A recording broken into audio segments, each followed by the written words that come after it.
En Madre Libertad, su emisora TV Online, presentamos el programa de orientación política Hablando en Libertad, donde usted siempre tiene la última palabra. Escúchenos, véanos y participe con nosotros los martes y jueves a partir de las 7 de la noche. Hablando en Libertad.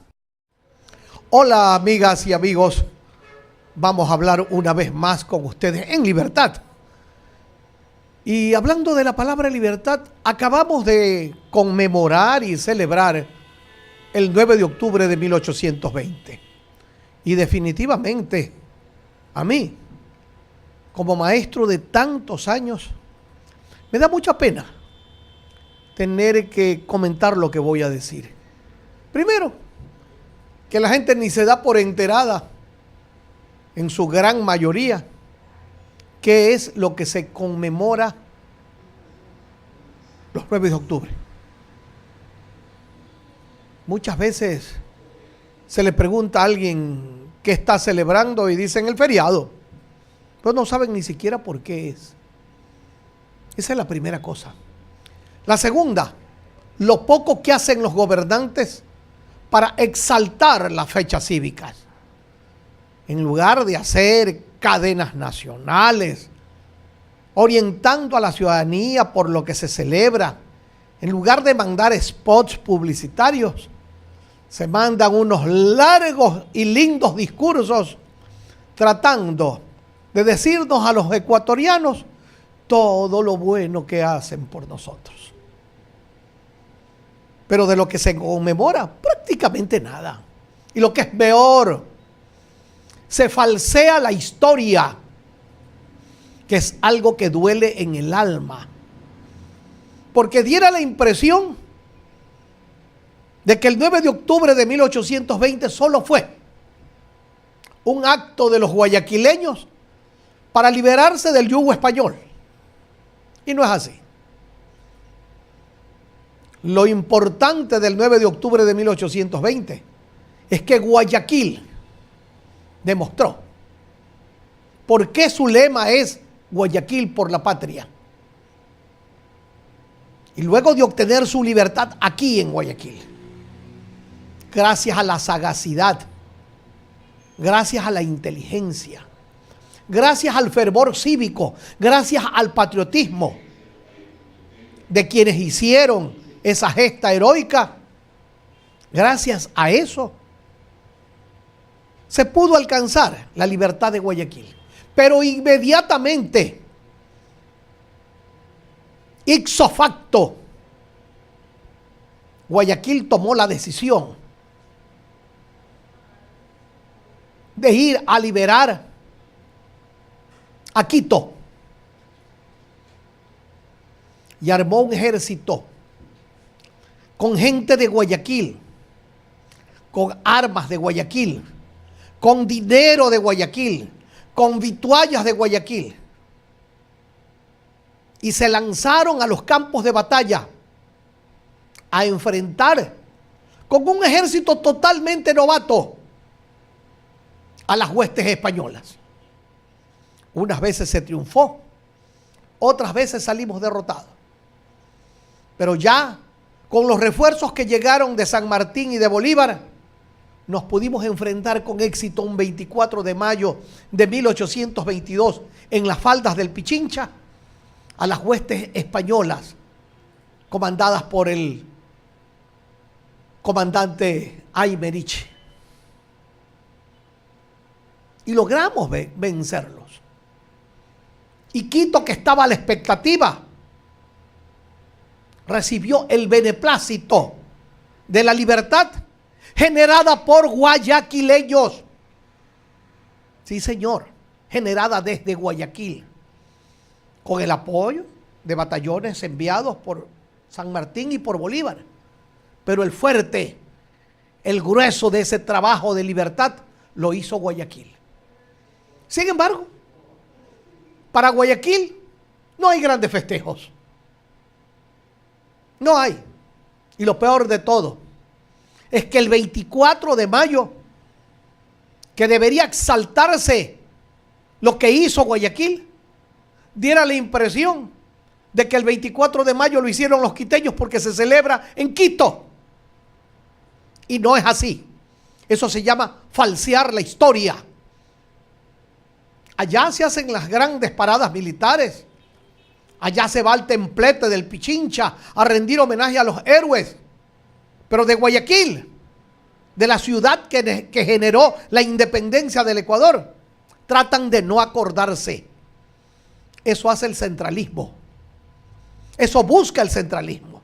Generar para una ciudad, la capital del centralismo, todos los favores. Es por eso. Es por eso que cuando ustedes ven que le hacen el aeropuerto a Quito, se le hace con la plata de todos los ecuatorianos. Las carreteras para ir al aeropuerto de Quito con la plata de todos los ecuatorianos. Hacen el metro de Quito con la plata de los ecuatorianos. En cambio, Guayaquil hizo su puente de la Unidad Nacional pagándola con el peaje, no con los recursos del gobierno central. Hace su aeropuerto con empresas privadas que encima le rinden dinero, utilidades a la ciudad de Guayaquil, que hoy ya tiene para financiar el nuevo aeropuerto de Daular. ¿Acaso la aerovía que viene de Durán a Guayaquil se la está construyendo con plata del gobierno? No, señor. Es con recursos privados generados por la sapiencia de los guayaquileños. ¿Acaso el puente sur o viaducto sur que se va a construir se lo va a hacer con plata del erario nacional? No, señor.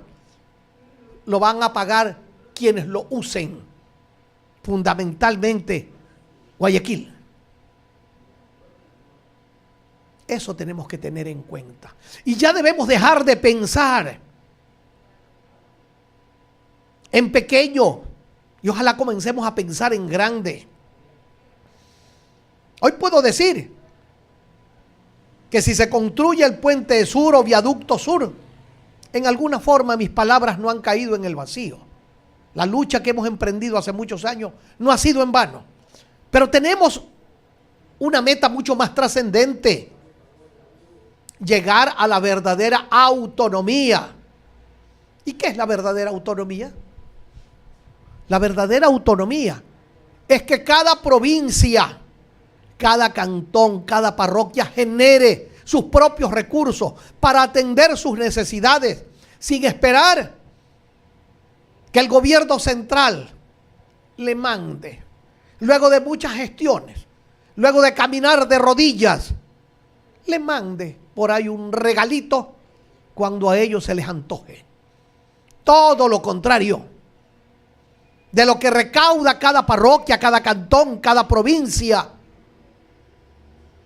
debe designarse una cantidad para el gobierno central. No como ahora, el gobierno central entrega una cantidad a las provincias, a los cantones y a las parroquias. Hay que virar la tortilla. Y no hay que virarla porque a Julio Ayala se le ocurre. Por favor. Es que tenemos que hacer respetar la voluntad popular. En el año 2000, el país se pronunció por ir al sistema de gobiernos autonómicos. ¿Y qué han hecho nuestros políticos? Le han virado la espalda a la decisión del pueblo. Han torcido su voluntad. Han pisoteado su decisión. Por eso tenemos que poner la voz en alto para decirles: respétennos. Nos hicieron votar. Nos hicieron pronunciarnos y se llenan la boca diciendo que la voz del pueblo es la voz de Dios. Pues respétenla. Vamos al gobierno autonómico. Vamos a crear las autonomías. La Constitución ya habla de regiones. Se puso un plazo para designar las regiones. ¿Y saben qué han hecho? Nada. Porque tienen en la mente el centralismo. Porque en todos los actos de su vida piensan en forma centralista y tenemos que cambiar esa mentalidad.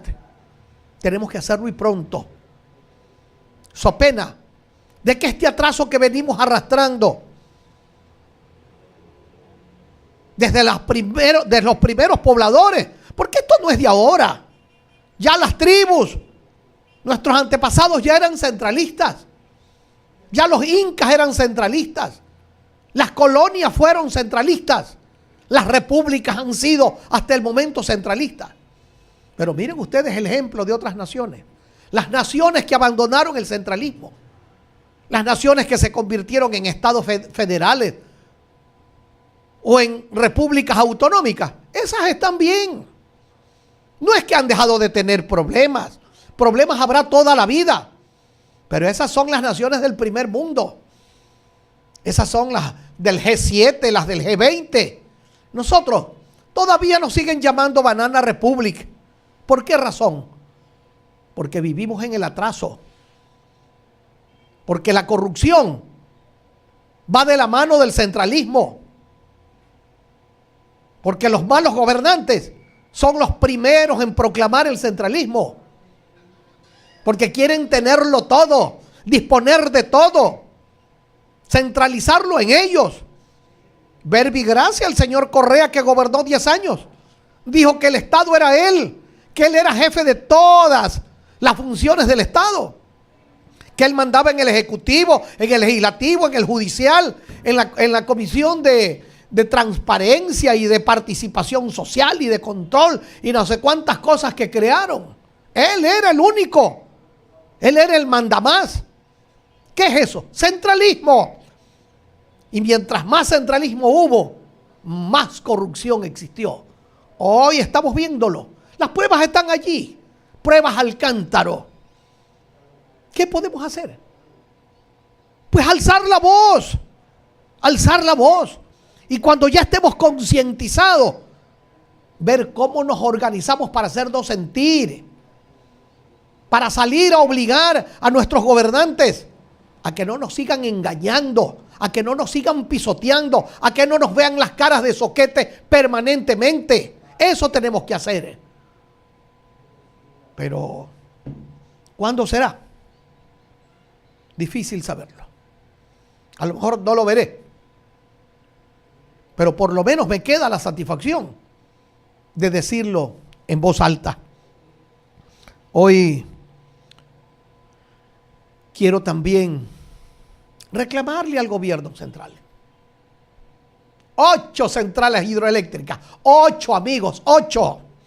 Con eso, según el anterior mandatario, íbamos a vender energía eléctrica a toda América. Íbamos a ser el primer productor de energía, el primer exportador de energía de América.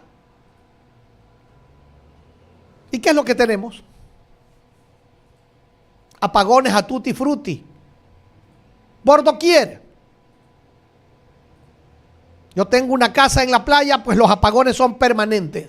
Los equipos casi todos dañados. Acá en Guayaquil y en el Ecuador entero, los apagones siguen y siguen. Yo recuerdo hace unos años, el asambleísta Rolando Panchana, con bombos y platillos, anunció haber conseguido una asignación de $50 millones para hacer el anillo eléctrico alrededor de la ciudad de Guayaquil, con lo que ofreció que los apagones se acababan. Lo que se acabaron fueron los 50 millones. Los apagones continúan. Y la danza de millones continúa. ¿Qué hace el gobierno al respecto? Ya encontraron falla humana. Algún soquete aplastó un botón equivocado y nos fregamos los ecuatorianos. ¿Cómo nos mienten? ¿Cómo nos engañan? Nos ven la cara de tartufos. ¿Hasta cuándo? ¿Hasta cuándo es la pregunta? ¿Ustedes pueden creer que una persona aplastó un botón equivocado y nos quedamos sin electricidad en el Ecuador? Y durante horas. Y no fue una vez, fueron varias veces. O sea que varias veces se equivocó, varias veces hubo la falla humana. ¿Qué clase de personal entonces tienen allí? ¿Qué clase de control existen? ¿Dónde están los directivos? Por menos, óiganme bien, por menos. En otros países, un funcionario que produce o que permite una cosa de esta, no solamente que se va del cargo, muchas veces se lo enjuicia porque el daño causado no tiene parangón. En esta época moderna, quedarse sin energía eléctrica una ciudad, un país, es algo terrible.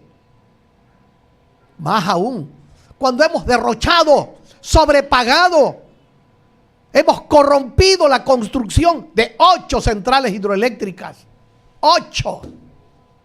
Y que todavía sigamos en las mismas. Y eso no es todo, pues.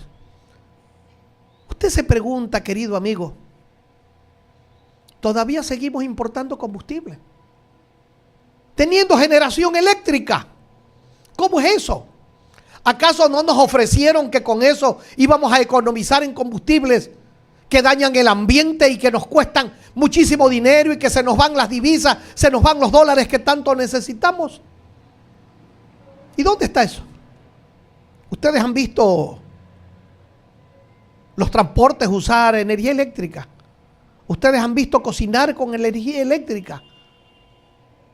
Todos los proyectos quedan en la nada. La industrialización con energía eléctrica sigue en la nada. Porque ¿quién se atreve a usar energía eléctrica con apagones? ¿Quién? A nosotros aquí. Se nos va la energía eléctrica, se nos apagan las computadoras. Computadoras que tienen que estar generando nuestros programas. Se dañan. ¿Quién nos responde? Ah, no, es que pueden ustedes hacer un reclamo a la CNT, LL, no sé cuánto. ¿Quién hace eso? ¿Quién quiere irse a podrir el hígado para ver si le reconocen un daño en sus equipos eléctricos? Y ese es el perjuicio que nos hicieron a nosotros. Pero, ¿y a los que tienen una industria? ¿Y a los que tienen una fábrica? ¿Y a los hospitales que tienen que atender con energía eléctrica permanentemente a sus pacientes? ¿Y a los centros de diversión? A todos nos afecta. Nos afecta hasta con el calor, nos afecta con el agua fría, nos afecta en todo. ¿Quién responde? Falla humana. A lo mejor el conserje de alguna estación eléctrica fue el que aplastó mal un botón o se tropezó con el cable y nos dejó a los ecuatorianos sin luz. Linda payasada. Linda payasada. Definitivamente, en este país, los ecuatorianos debemos tener cara de idiotas para que nos salgan con estas pachotadas dignas de un cacho. Nosotros a los chistes aquí le llamamos cachos. Pachotadas dignas de un cacho. Hay otro tema que no puedo dejarlo pasar por alto. Se dio la sesión solemne del municipio. La más importante porque la del gobierno pues mucho más pequeña. Pero la otra importante, con muchísimo público en el malecón. Qué rescato de los discursos. La buena relación que existe entre el alcalde de Guayaquil y el presidente de la República. ¿Qué más rescato? Para quienes tratamos de leer entre líneas, rescato que el abogado Jaime Nebot ahora sí dejó la puerta abierta para su participación electoral como candidato a la presidencia de la República. Cuando dice que al día siguiente de que deje la alcaldía estará sirviendo al país, él ya sabe cómo se sirve al país y lo puede hacer. Cuando dice él que el modelo de desarrollo de Guayaquil se lo puede implementar en el resto del país, nos está diciendo que lo puede hacer. Ojalá que así sea. Se necesita de líderes de esa categoría. Se necesita de hombres visionarios. Y yo digo visionarios porque Nebot siempre ha tenido una cualidad que yo admiro. Tiene sus defectos también, pero una cualidad, porque en el caso de Nebot, las cualidades superan con largueza sus defectos. Pero una cualidad que yo admiro es visionario.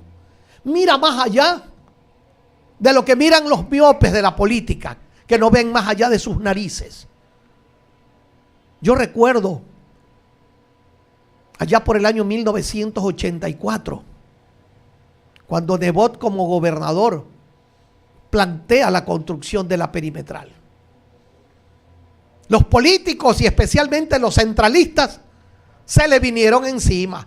¿Cómo le van a hacer a Guayaquil, a esa tierra de monos, marihuaneros, patanes? ¿Cómo le van a hacer perimetral? ¿Quién va a circular por allí?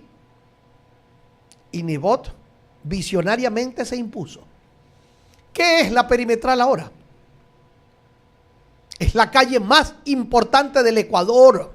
Óiganlo bien, del Ecuador, no de una ciudad, del Ecuador. Sí, señores. Así ha venido haciendo las cosas, Nebot. Nos hizo un aeropuerto, lo entregó a la empresa privada. Y la cochinada de aeropuerto que teníamos con inundaciones, con mosquitos, hoy es en su categoría el mejor aeropuerto del mundo. Miren ustedes, teníamos un sistema de transportación caótica y nos hizo la Metrovía. Todavía falta por hacer, pero ya no queremos regresar a otra cosa. Ahora queremos que los buses de la Metrovía nos paren en el sitio exacto, que nos abran las puertas, podamos ingresar y salir sin que nos estén empujando. Ahí se sirve al minusválido en silla de ruedas, al anciano, al estudiante, con atención especial, con atención diferenciada. Y estoy seguro que más adelante, y óiganlo bien, porque esto lo vengo peleando y estoy seguro que aunque se oponga cualquier persona, esto va a tener que darse.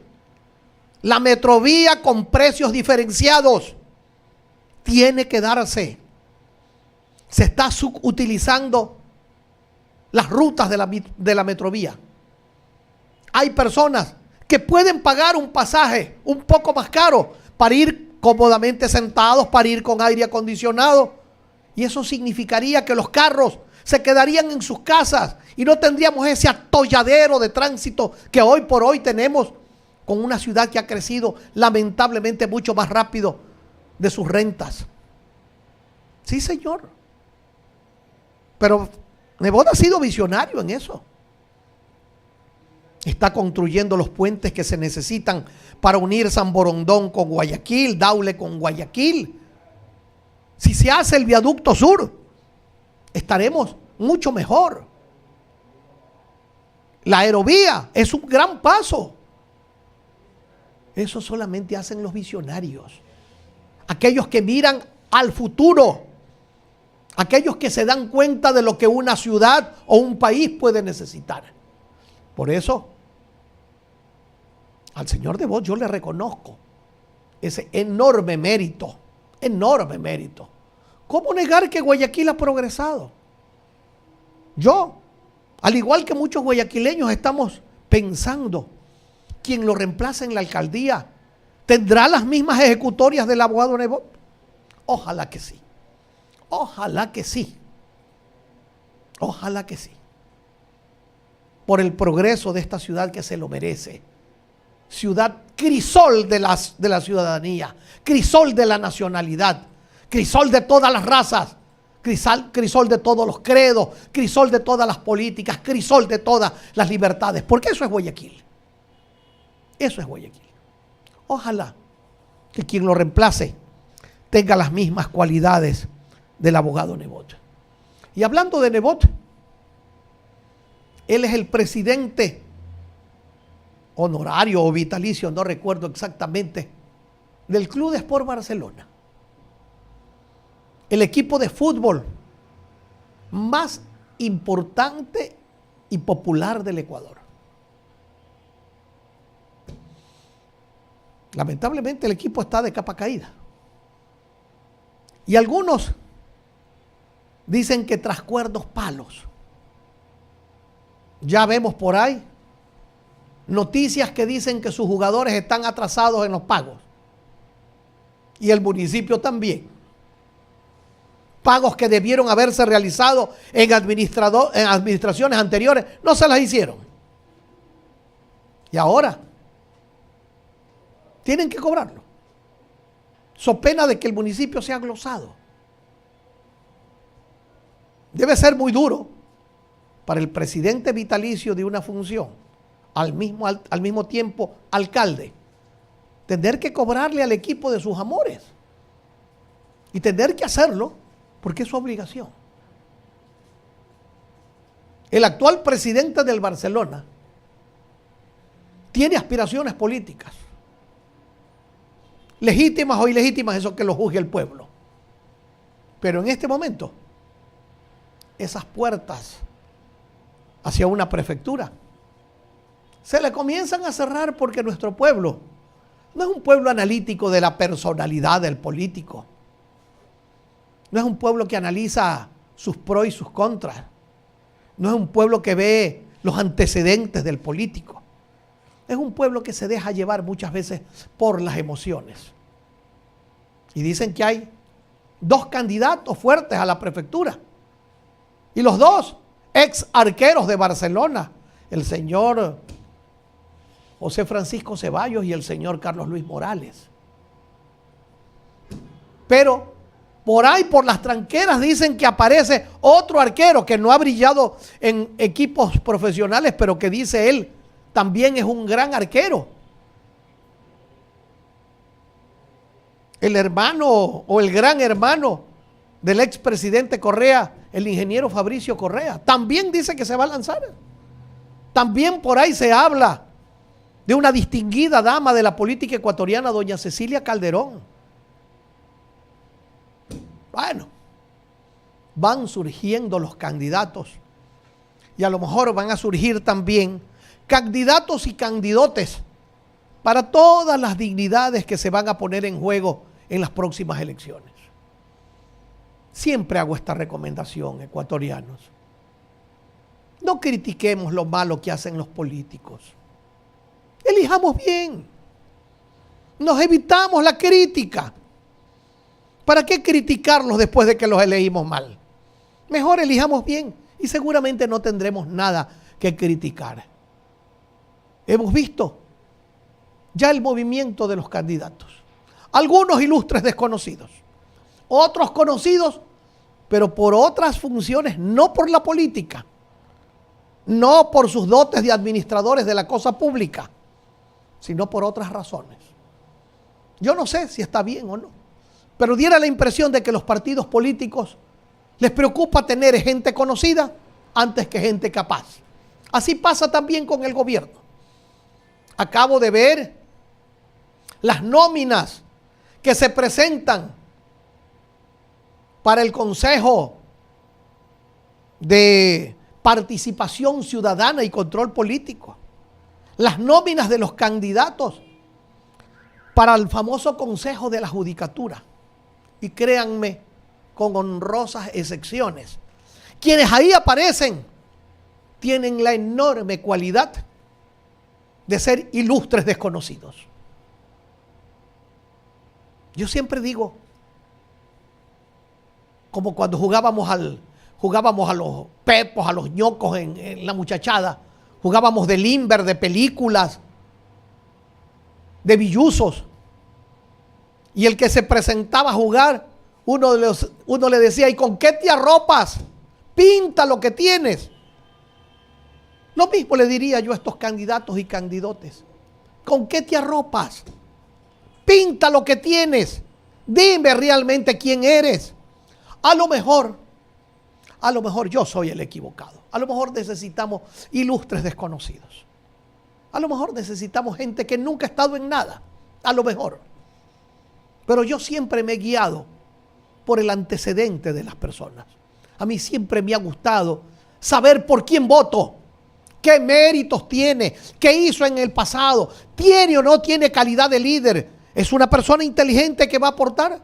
Porque cuidado nos pasa los que nos pasó con el gobierno del señor Rafael Correa, que dijo que iba a gobernar con la meritocracia. Y los que gobernaron con él, casi ninguno tenía méritos. Miren que digo casi ninguno. Eso significa que por ahí alguno tenía méritos. Pero en su mayoría eran ilustres desconocidos. Y como eran ilustres desconocidos y no tenían nada que perder, hicieron lo que hicieron. Hundir al país luego de haberlo podido salvar por la enorme cantidad de dinero que manejaron. Hoy Ecuador está tratando de salvarse. Hoy Ecuador está tratando de salir adelante. Pero miren ustedes, con todos los préstamos que hemos hecho, con todo lo que estamos endeudados, con lo que aporta la nueva minería, con lo que aportan los nuevos pozos petroleros, con lo que aporta el nuevo precio del petróleo, con lo que hemos vendido hasta el alma al diablo para poder tener recursos.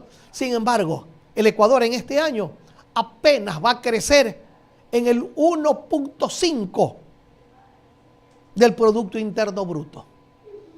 Para los atrasos que hemos tenido, el Ecuador debería estar creciendo al 5, al 6, al 7, al 8%. No lo vamos a hacer. Significa que estamos prácticamente marcando el paso en el mismo terreno, o como alguien diría, yendo hacia atrás como el cangrejo. ¿Qué esperanzas tenemos de cambiar? Bueno, la esperanza es lo último que se debe perder, pero debemos tener esperanza en nosotros mismos, en nuestra lucha, en nuestra capacidad de reclamo, en nuestro hacernos sentir, que los gobernantes sepan que no les dimos a ellos carta blanca para que hagan de este país lo que les da la gana. Que sepan ellos que atrás hay un pueblo vigilante, un pueblo que no se deja, un pueblo que sabe gritar, un pueblo que sabe distinguir lo que le conviene y lo que no. Nos estamos despidiendo, amigos, con el compromiso, como siempre, de regresar pronto con ustedes, aquí, en Hablando en Libertad. Estamos llegando al final de nuestro programa, Hablando en Libertad, con el compromiso de volver a estar con ustedes para taladrar conciencias, invitándolos a participar con sus valiosos criterios. Llegamos como Madre Libertad en el Facebook, Twitter, YouTube e Instagram, y por el Real Audio en madrelibertad.com.